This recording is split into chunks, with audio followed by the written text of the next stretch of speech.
to improve health and housing. We're really glad you could join us.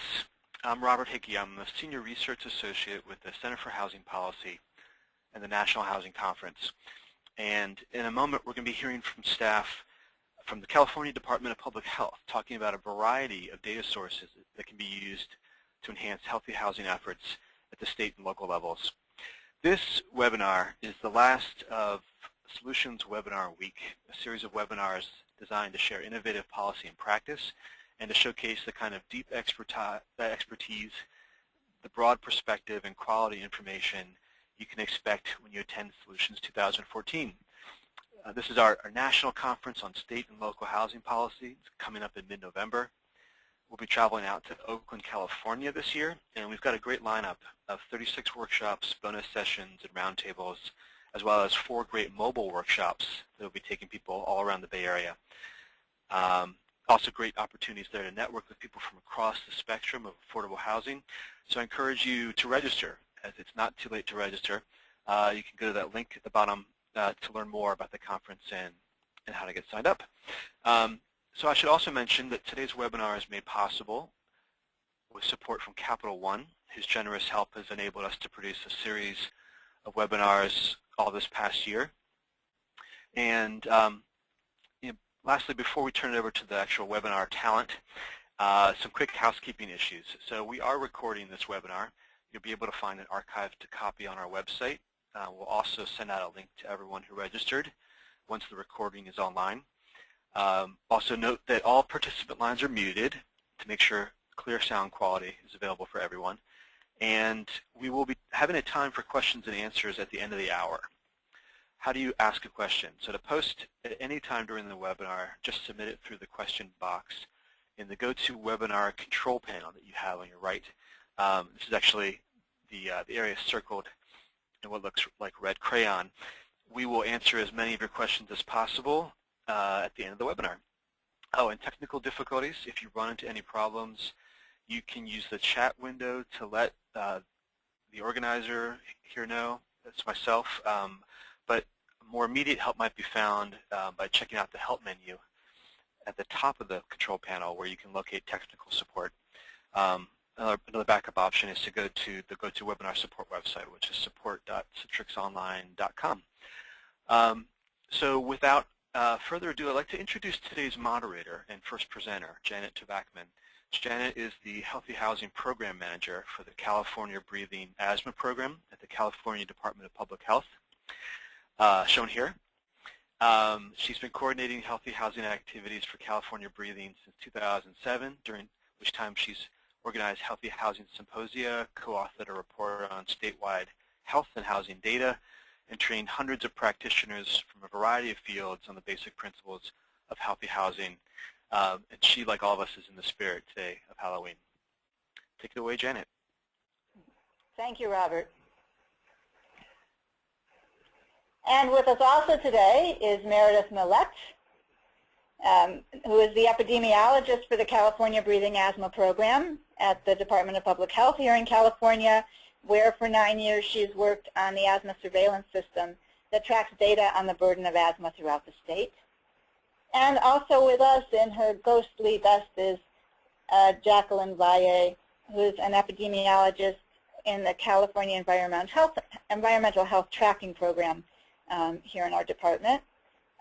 Jackie routinely works with data related to the environment and health and is a member of the California Healthy Housing Indicator Work Group.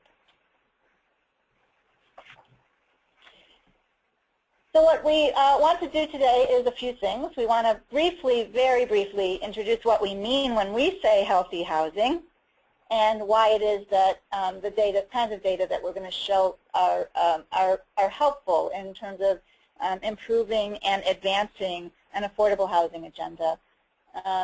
But mostly what we're going to do is demonstrate and show available data resources that you can mine for local use and how people have used them here in California.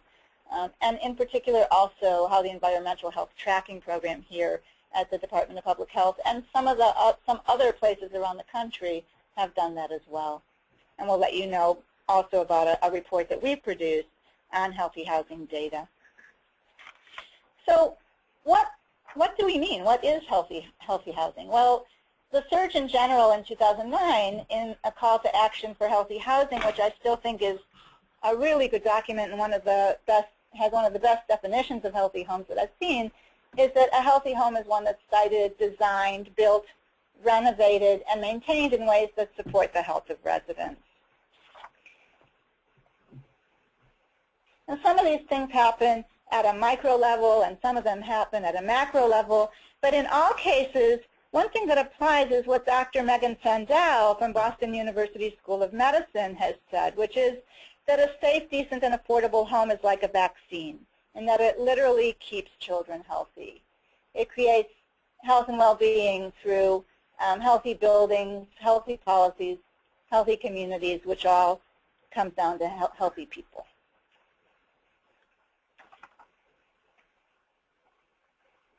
Our friends at the National Center for Healthy Housing came up with these 7 principles for healthy housing a number of years ago, which are that a home that is dry, clean, ventilated, pest-free, safe, contaminant-free, and maintained is likely to be one that's pretty good to live in. And so we promote that in all kinds of ways. And so do you. So do the people on this call through the work of affordable housing, or at least we can do that. And so in spite of the fact that these are pretty common sense ideas, approximately 30 million housing units in the U.S. have physical, chemical, and or radiological problems, and nearly 6 million have moderate to severe housing problems. About 24 million have one or more lead-based paint hazards. More than 6.8 million have radon exposures above EPA-approved levels, which can lead to lung disease. And over 86 million homes contain allergen levels associated with doctor-diagnosed allergies. So we want to do something about that. We all do. So something near and dear, I know, to the hearts of many people in affordable housing is, of course, the issue of homelessness and marginal housing, insecure housing. And, you know, in addition to the compromised mental health issues that we're all familiar with, and other chronic health conditions, asthma and respiratory illness and the repercussions of it are particularly high and problematic for people who are homeless or marginally housed.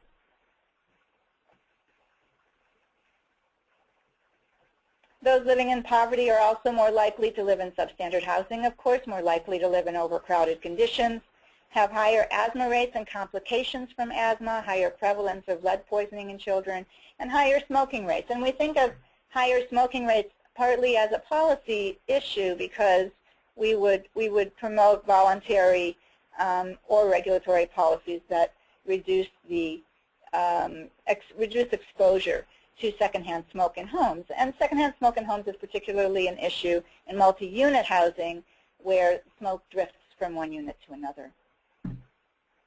So let's try and narrow this down a little bit. Whether we're talking macro or micro, integrated approaches to health and housing are important, and having good data that back that up is important, and you know that already. If you do any sort of work, budget, justification, grant writing, attempting to influence change in your state or local legislative bodies. And I imagine that many attending this webinar do all those things. So there are some important linkages, though, that we find aren't always made when moving between the professional realms of housing and health. So we want to highlight some of those. So using asthma as an example, let's say that there's a girl named Michaela who has asthma, and she and her family are living in a rundown building in a part of town near freeways. And they like their neighborhood and like their neighbors. But the poor condition of the building makes it vulnerable to pest infestation and mold, and these exacerbate Michaela's asthma. Meanwhile, a new building with affordable housing units is slated to be built nearby, and the neighborhood sorely needs new housing options, but there are high asthma rates in the neighborhood, and the housing is being built within 300 feet of a freeway. And since the windows of many of the units would be built facing the freeway, it would expose Michaela and others to a source of pollution that might exacerbate her asthma further. So let's say that in your state or county or city there's no limitation on how far from a freeway housing should be built. And the science varies on the topic granted, the science varies on the topic of what constitutes a safe buffer zone from that pollution, but some studies have said 350 feet, some 500, some more, all further than what this building would be. So how could health data maybe be used to enhance siting of affordable housing to make it healthier in the future? Well, if you had access to good asthma emergency department visits and hospitalization data, and information on the number and type of housing units that are near the exposure, that could be used to influence zoning or air quality standards.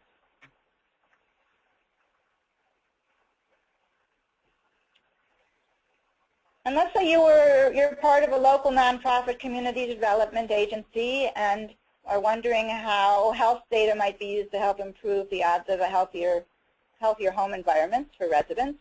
Well, you might use population impact data on dampness and mold, if that's available, for your metropolitan area.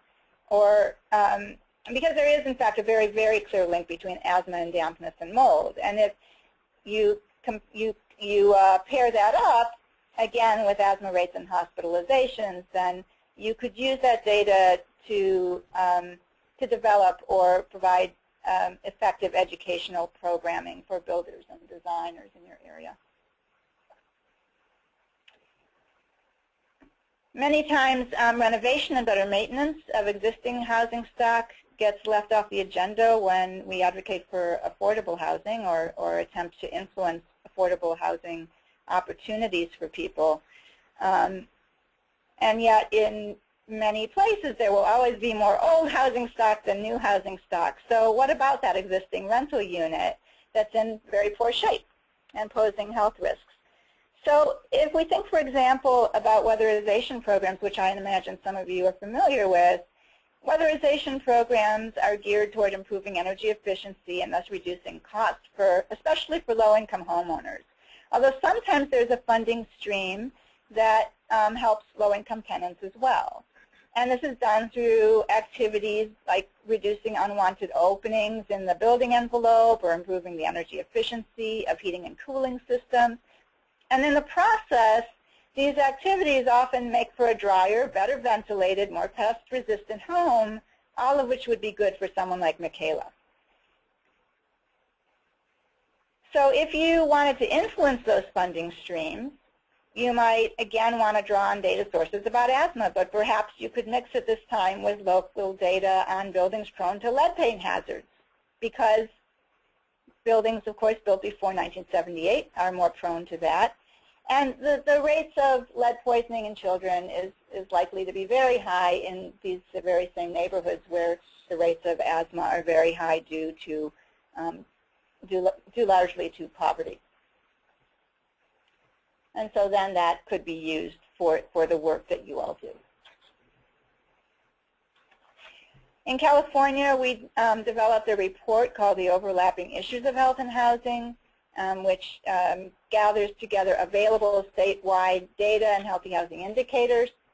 And it provides data for 31 healthy housing indicators. It also includes a couple of technical appendices, one which details how on a particular data source, some of the ones that Meredith and Jackie will be talking about shortly, include covariates, include other variables like variables for various counties or variables on race, ethnicity, or poverty level, or income level, I should say. And so that you could look at that and figure out what data sources might be helpful for you. And you'll be able to download the report from the website for California Breathing that we'll show at the end of the presentation today. It provides some baseline data that we might be able to track over time and see how things are changing or improving. It can be compared to local data or data from other states. Helps determine the scope of some housing-related health issues. It also told us a lot about what we don't have yet. We don't, for example, it's very difficult to have good data on statewide for everybody on the impacts of dampness and mold in homes or pests in homes. housing units by pollution sources, although that's getting easier to figure out.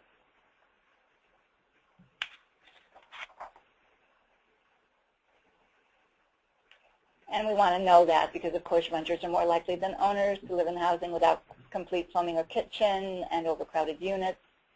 Nearly 1 in 5 adults in California with asthma has mold, cockroaches, or rodents in their home. More than 1 in 6 homes built prior to 1978 has peeling paint, indicating possible lead hazard, all of which are the kinds of things we said at the beginning of the presentation might help someone like Michaela and others living in her neighborhood. So let's, without further ado, move on to some of these data sources. And for that, I'm going to turn the reins over to Meredith.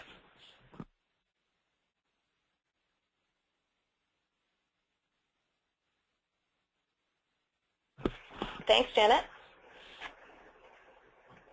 I'm going to go through how you can actually access some of these data sources that have healthy housing related data. Here's a list of some of the ones we'll be talking about. Some of them are available online for anyone to use, and others you might be state specific, and you might want to go back and find out how to get them where you live. So first of all, the American Community Survey is a survey conducted by the Census Bureau every year. It's not a census, it's a survey of a sample of people, but it does get a lot more information than the census. It gets demographic, social, economic, and housing characteristics. And what's great about it is that it has a really good level of geographic specificity. So especially if you're willing to put together 5-year estimates, you can get down to even the census tract and block level. And here's a list of some of the variables in the American Community Survey that are related to healthy housing. So including how many houses, the age of the housing, income and rent, facilities, and you can kind of browse through the list. And there may be other things in there that are of interest to you. In addition, the census does the American Housing Survey, which is sponsored by HUD. And this is a much more specific survey getting at size and composition of housing stock. And it gets at some really specific safety and other health-related topics such as tobacco smoke and safety conditions and mold. The downside is that it's mostly national data and some large metropolitan areas, so not as much local data. So now I'm going to show you some live things on the web about how you can access these surveys, the American Community Survey and the American Housing Survey. I'm going to sort of just go through them quickly to give you kind of a flavor and an overview so that you can know that they're there and maybe go back and play with them on your own for your needs. This isn't really going to be a tutorial of these, but more just an overview. So the American Community Survey website is here. It's a very well done survey. You can find out a lot of information about what the survey is, how to use the data. They even have a phone number you can call with questions, and you can click how do I get started using the data, and it'll go through all the different tools and what might be the best for you.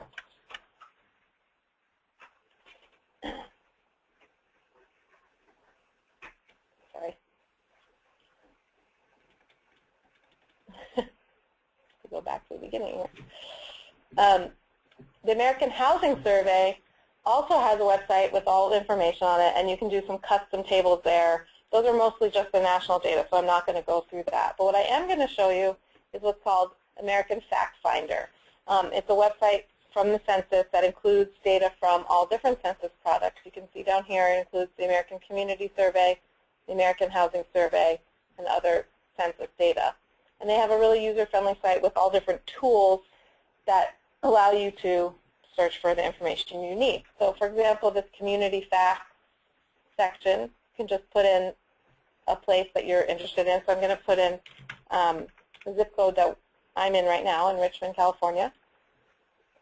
And it'll tell me population for that area and a bunch of different tables that I can get. And over on the left side, I might click housing, and I might want to know about the year that housing stock was built. It's going to tell me right up at the top how many housing units there are.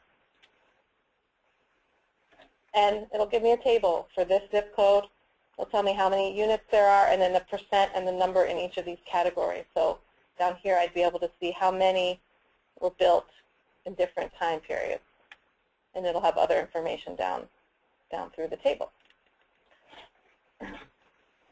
There's also a guided search, excuse me,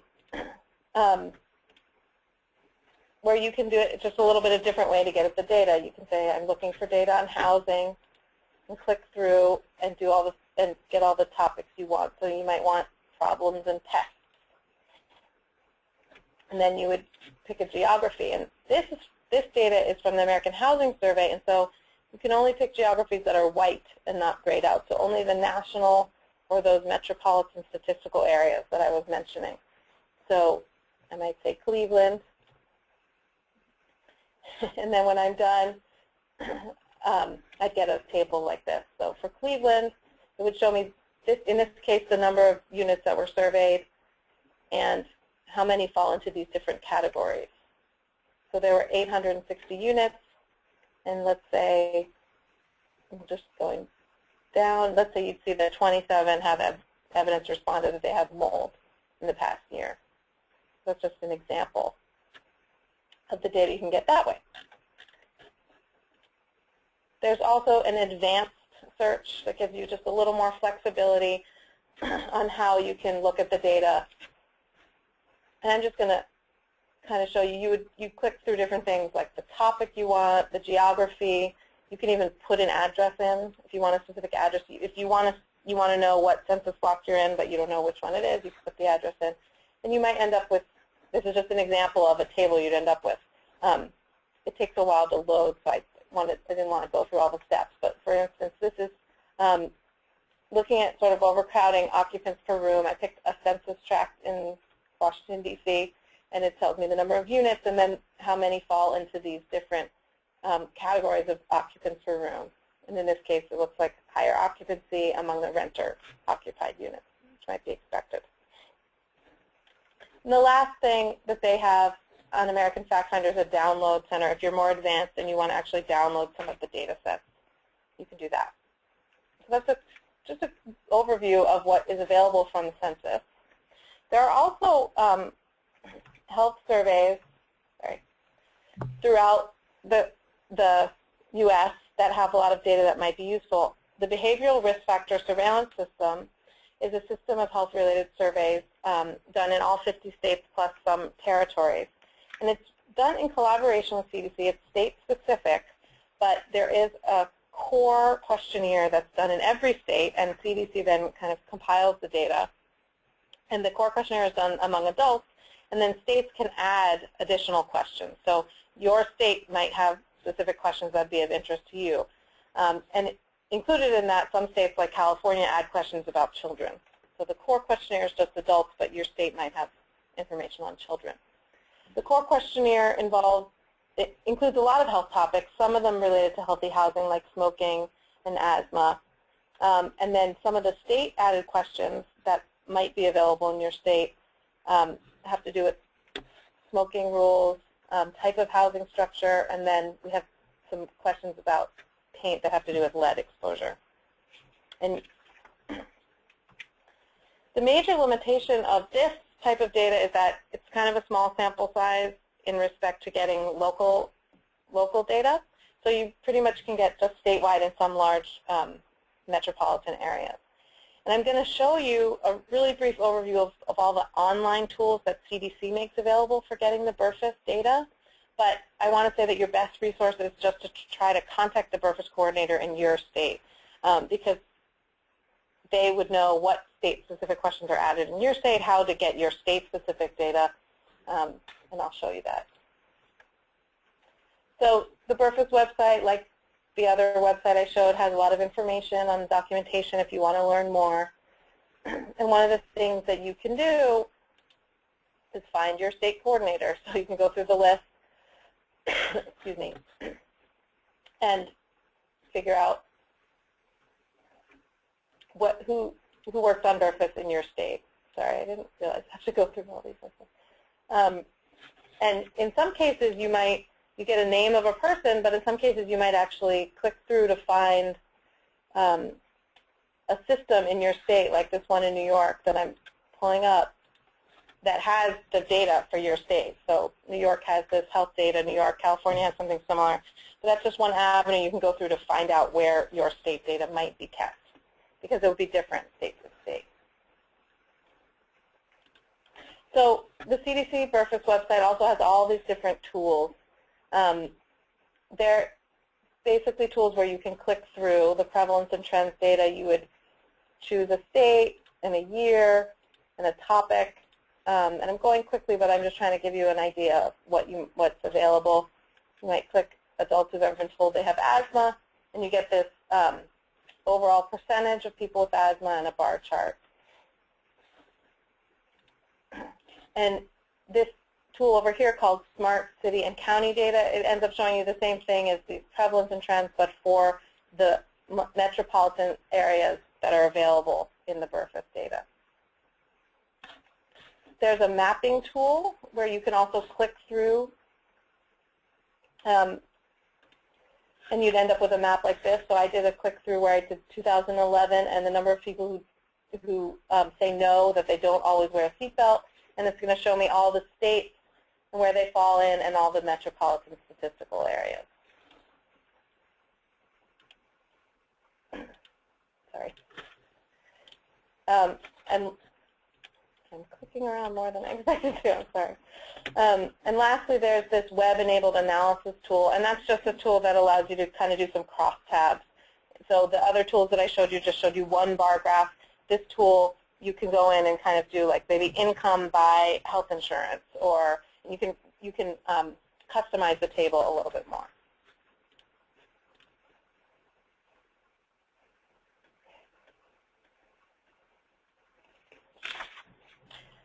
So that's the BRFSS system. Like I said, there's some good tools online, but you really might want to just contact your coordinator to find out more. And similarly, there's the asthma callback survey. So this is a follow-up survey where it's done in about 35 to 40 states, and respondents from the BRFSS who say they have asthma are called back to ask a really wide range of additional questions. It includes a lot of things related to healthy housing and the housing environment, including mold in the home, cockroaches, use of fans. And the downside is that it's a small sample size, so you can only get the statewide data, and it's only among people with asthma. But as Janet talked about, asthma is really an important risk factor for housing issues. So sometimes it is really good to see what is going on with people just with asthma. And again, the best thing to do is to contact your BRFSS administrator to find out more. For example, in California, this data is only published by our asthma program, but it's not on any other kind of national website. And if you live in California, I won't spend too much time on this one, but California has a really big survey called the California Health Interview Survey that has even more information. You can get down to the local level. And it has adults and children and some questions related to healthy housing, such as asthma, smoking, type of housing. There's some emergency preparedness information. And you can find out more by going to the CHIPS website. And they also have one of these user-friendly systems where you log in and you can click through and get tables on any of the data that you're interested in. And I wanted to also tell you about kind of a general source of data: hospitalizations, emergency department visits, and death data. So most states collect this information, and you can use ICD-9 and ICD-10 codes to see how many hospitalizations or deaths there were. These are codes for classifying the diseases that people come into the hospital for or what they die from. So you can see there are codes such as accidental poisonings or home, or accidental drowning in the home. And so if you know these codes, you can find out whether there's been utilization of the hospital emergency department or if there have been deaths from these causes. But they're organized and distributed differently in each state. There are some national data available that you can look into, but I don't have a lot of time to talk about that. I think people are more interested in the local data, which you can get from your state.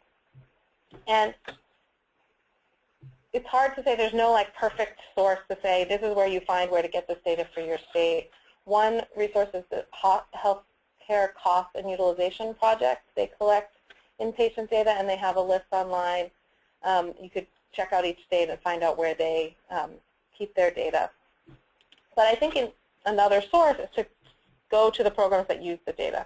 So for example, our asthma program uses this data all the time, and even if I hadn't analyzed the data for your particular topic, if someone called me, I'd be happy to tell them how they could get the data on hospitalizations or deaths or emergency department visits. So I wanted to share with everyone that the CDC provides a list of contact people for all the asthma programs in every state.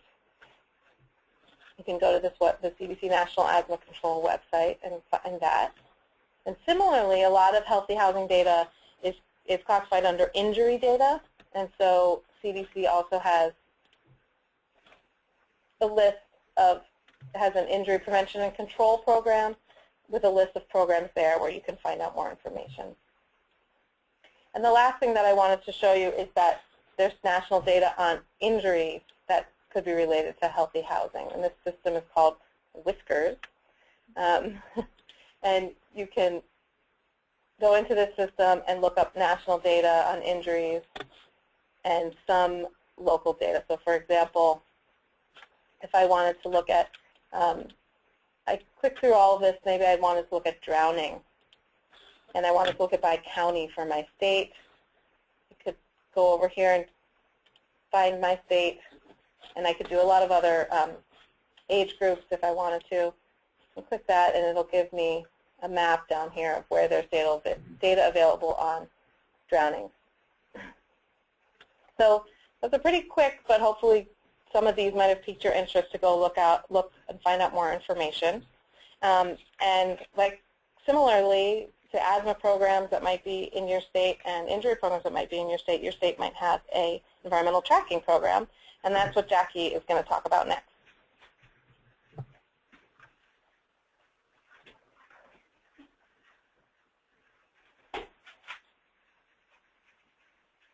Thank you, Meredith. I hope you guys all can hear me okay. So as Meredith mentioned, I'm going to be talking about, let me make sure this works. Oh, yeah. Here. About the Environmental Health Tracking Program and the data that we have available, and as well as some of the data that's available at the national tracking level. So quickly just about us. We're a public health institute program within the Department of Public Health, and we have a lot of different staff here with different backgrounds, so it allows us to do some kind of interesting stuff with this data that hopefully I'll be able to show you a little bit about. Most of our mission is really trying to help local and state health department, our state health department, as well as local organizations, kind of promote, health among their communities. So quickly, I'm going to go through our website and also talk about some of this data that Meredith mentioned about hospitalization and ED visits for some of those key housing indicators like asthma and lead, and hopefully you guys will be able to find some of this useful. So this is our main web page. You can see you can go through the view data. We have a lot of different options here. Of interest, the ones I'm going to talk about today is asthma, CO poisoning, as well as lead. You can learn a little bit more about it if you'd like. Also, we have some content areas. Not all of them are connected to the data, but just so you could get some information on certain health topics and how the environment affects those and how the interplay between the two. And there's quite a bit here as well. We also have a variety of resources, and maybe if you guys have time later, you guys can go through and kind of click through and see which one of these may be of use for you. So going to the data, if we click on the lead poisoning, you'll come here and you can go click on the data aspect, and what you get is a query, and as you can see, we present data on blood lead levels among children, but also we have some data on age of housing and poverty among children under 5, and this will be presented by county, and this comes from the American Community Survey that Meredith mentioned earlier. So for the childhood lead poisoning, you can choose kind of the range of blood lead levels that you're interested in, as well as the years that we have available, and you can select different age groups as well. So if you go ahead and click through one of those, you'll come up with a table that looks like this, and it'll present the number of children that were screened in every county, as well as what percent fell into that range of blood lead levels. You can sort any of these kind of columns through ascending, descending as you like, as well as you see up at the tab, there's different options here. So if you click on chart, it'll present that same data in a different format, and you can look at it as in the counties with the highest percentage of children that fall within that area. And if you see that purple line, that'll give you the California average, so you could kind of compare and see where your county lies compared to the statewide level. You can also view the same data.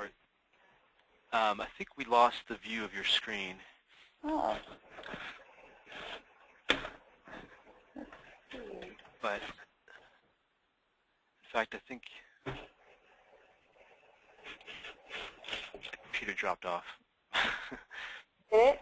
Okay. Let's see. Can you see it now?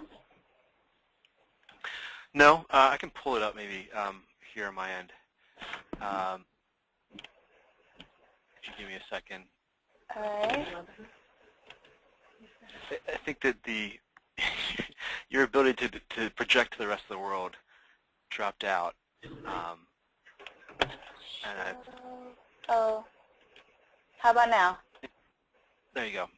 All right. That's better. So I'm not sure where you dropped off. Just a slide prior, I think. So describe the purple. Here? Yeah, that was the last slide I think we saw. Okay. So I'm just going to show you kind of what kind of data pulls up when you look at the blood levels. And I think you guys may have probably already heard me, but I'll just kind of go through them real quickly. You can either see it in a table format, which you can sort any of these columns. You could also see it in a chart format that kind of presents it in a different fashion, but you could see like where a certain county lies in relation to other counties as well as in relation to the state, which is that purple line going through. You can see the data in a map format, and if you click on any of the counties, it'll give you the value for that data, or it could give you the time series, which will present the data over the years, so you can see if any trends, whether it's been increasing or decreasing in your area, as well as the table. And also should note that in all of the underlying data for any of these visualizations, you're able to export it in some type of like Excel or CSV file so that if you wanted to go ahead and do your own analysis. You can also get more info on what blood lead levels are, how they're measured, and maybe what you can do with the data or what you can't do with this data, as well as where the data comes from and any limitations that you should be aware of. Asthma is the second kind of data source that I wanted to show you guys. Data, again, it's a very similar query. You can choose for asthma hospitalizations or emergency department visits, and we have a lot more years available, as well as different subgroups you can choose from, either race, ethnicity, different genders, as well as age groups. And for these, it'll also pull up the same kind of chart, map, table that I showed you before, but also we have a different function with asthma. We were able to produce maps at the zip code level, and this is that I'm going to show you now. And this is what you'll get, and you can zoom in and out closer. You could look at it in the hybrid view, which will kind of show you some of the major freeways that may run through your zip code, which can sometimes influence asthma attacks as well. You can look at it in the just data view, or click on a specific zip code, and it'll give you the zip code that's actually there, as well as the value for that area. And moving on, I'm sorry if I'm moving a little quickly, but we have quite a bit to get through. So CO poisoning data, similar query. This is by cause, whether it's non-fire related, fire related, or everything. We do aggregate the years in this because it is a little more rare than just other health issues. And again, it's hospitalization and ED visits for CO poisoning, but we also have deaths due to CO poisoning. And this is at the state level, not at the county, because the numbers are too small at the county level. But you can get deaths due to CO by cause for 2000 to 2010. And for all of these indicators, we update data as we get it in from our data stewards. So hopefully we'll be updating this pretty soon as well. Some additional resources that might be of interest when you're thinking about health and housing and how maybe environment can affect health outcomes. We also have maternal and infant health data, which is like low birth weights, infant mortality, or preterm births. We have air quality data at the county level. We have a lot of good information on drinking water quality and how that may affect health as well. We have a traffic volume linkage tool which allows you to put in an address and link it to the traffic volume there. So you could look at maybe the impacts that traffic have on health, like such as noise or pollution. And we also have a pesticides in schools report, which kind of tries to look at the patterns of pesticide use among public schools and maybe what children are most affected by that. And that's kind of interesting to think about when you're thinking about a new development or a school where you're going to be placing that school. It's just something to keep in mind. And this is all examples of how data directly from the website, you can use it to influence either public health actions or initiatives. For instance, in LA, the asthma data at the zip level was used to kind of look at how healthcare utilization was used in certain neighborhoods when they expanded a certain freeway.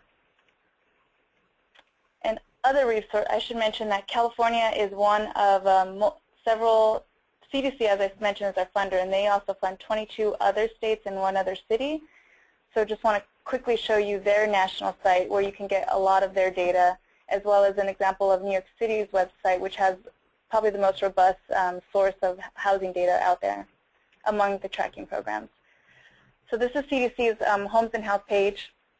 There's a lot of resources here in terms of even communication data or how to track housing conditions off to the side. They also, aside from lead poisoning and then CO poisoning, they do have information on radon for certain states.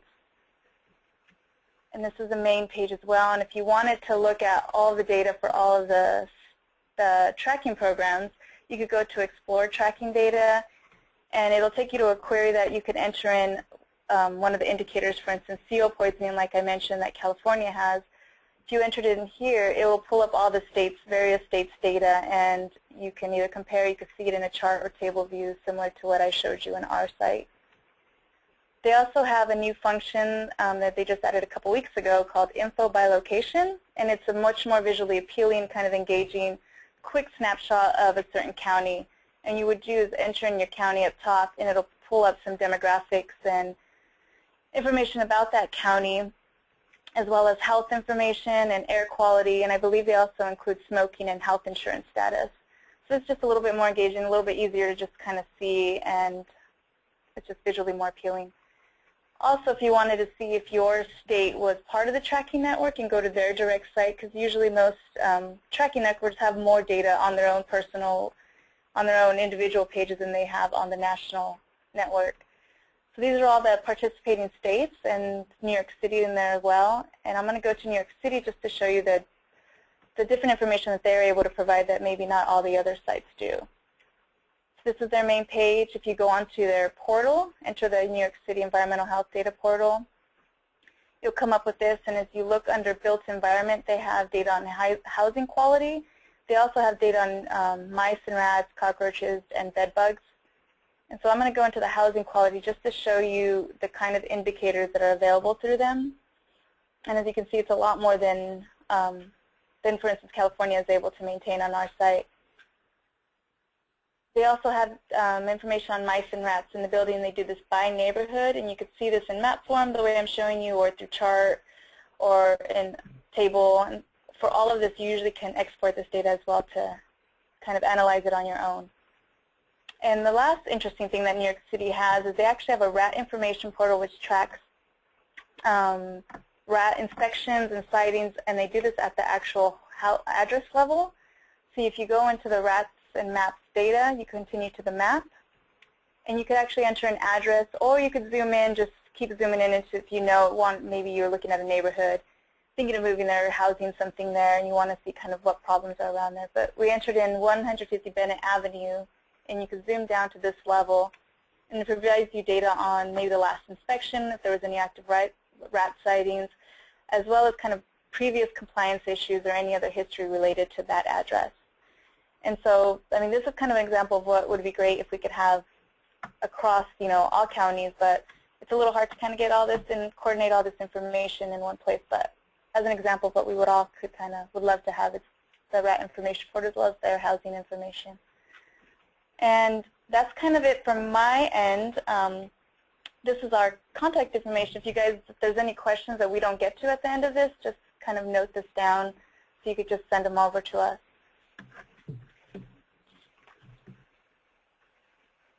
That was great. Thank you so much, Jackie.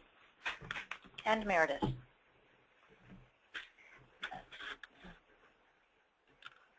So at this point, we'd like to open things up to any questions that are there from those of you who've been sitting in on this call.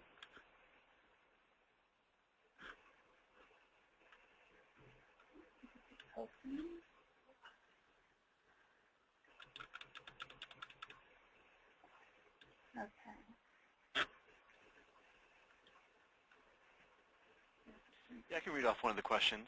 Okay. So is the census tract generally the smallest unit of analysis available for this data? Is block level data available in any cases? For the American Community Survey, the 5-year aggregated estimates are available at the block level.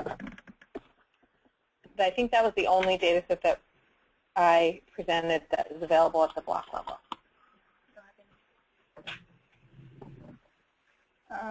Another question we have is, actually, Robert, go ahead because I'm having trouble finding all of them. Okay. Is that it?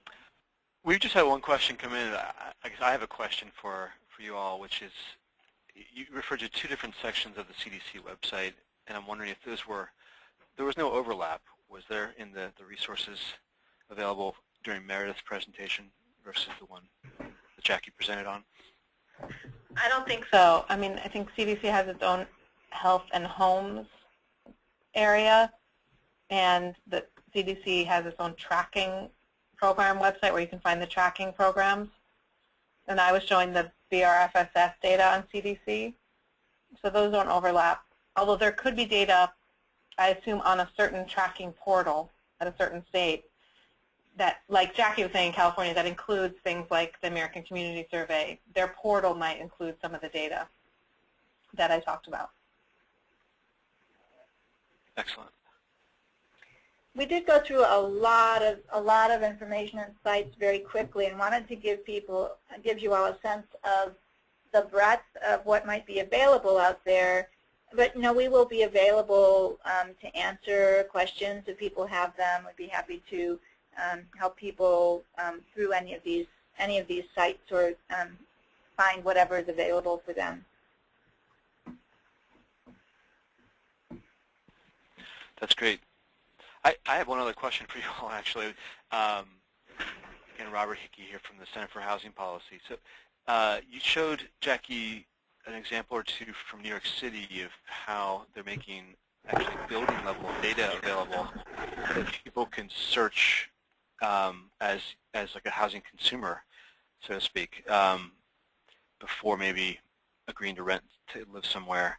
Are there other examples of localities that have, for example, code, compliance information available that you found that serves a similar function that someone who... You mean that's like as an online source type of? As an online, yeah.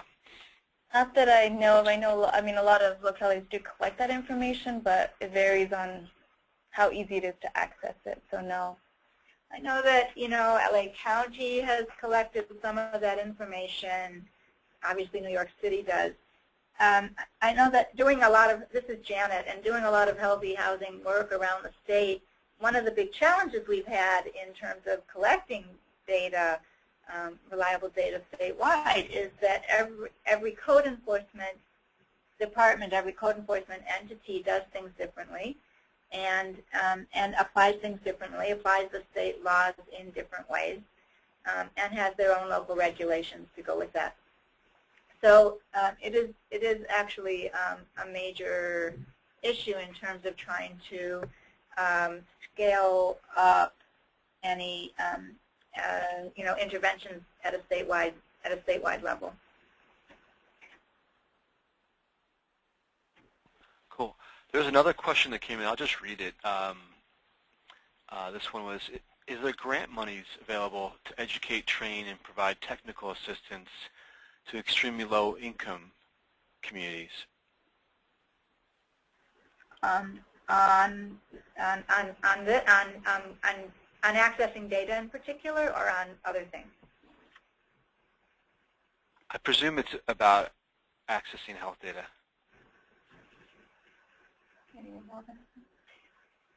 I don't know of anything in particular. I know that our asthma program in the past has gone out to community groups and given presentations on how to access data about asthma when they've contacted us. But yeah, I don't know anything about grants, but it's possible that the state or the county health department would be willing to do something like that. It's a really great question. We've certainly seen that we know from our partners in the community that that's a real need, and would like to figure out ways of making things more accessible in that so people have better educational opportunities for people. So if anyone out there on the call knows of people in your state who are doing that, I know we would love to hear about it, and I bet other people on the call would too. Here's another question that came in. Actually, here's a follow-up from the original person who asked the question. The comment actually about what you just said, which is it's a real need in public housing authorities. Additional question that came in, if one wanted to evaluate healthy housing levels in a community, what are the 4 or 5 most important metrics that you would recommend looking at? It's a great question. It's a great question. So if one wanted to, go on. I was just going to preface whatever Janet says by saying there's always the 4 or 5 you would love to look at, and then there's the 4 or 5 out of what's actually available. So I'll just start it that way. Sometimes what's ideal isn't always available. Yeah, that's exactly what we found when we went to do our report. So I think that it would be great to. I think that starting with things like issues related to asthma gets at a lot of issues that are related to health and housing. And looking at lead data, also lead poisoning data and lead hazard data also does. And part of my answer would also depend on, what sector of housing-related work the person asking the question is involved in. But the reason that I mention those 2 things is because they are, in fact, issues that are very prevalent in some of the communities with the highest need and the highest health impact, and they are also statistics that can be accessed in most places, even at a local level.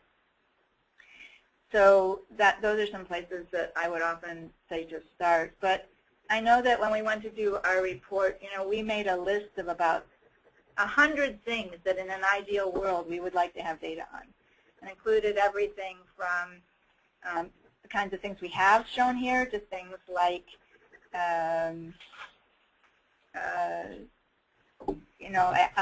exposure in the home to outdoor pollutants like pesticides, and finding reliable data across at a statewide level, especially on those things, is really hard to do.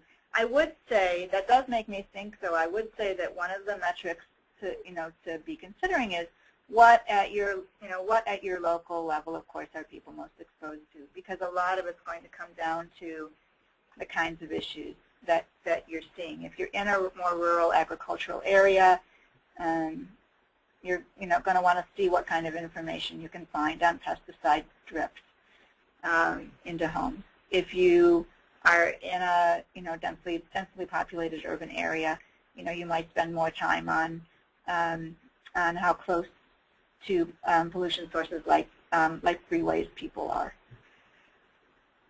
I hope that's a helpful answer. I'm not sure it is, but I would love to talk to that person who asked the question, because I think we'd be really, our partners our healthy housing partners in California are also very interested in figuring out what those most important metrics are.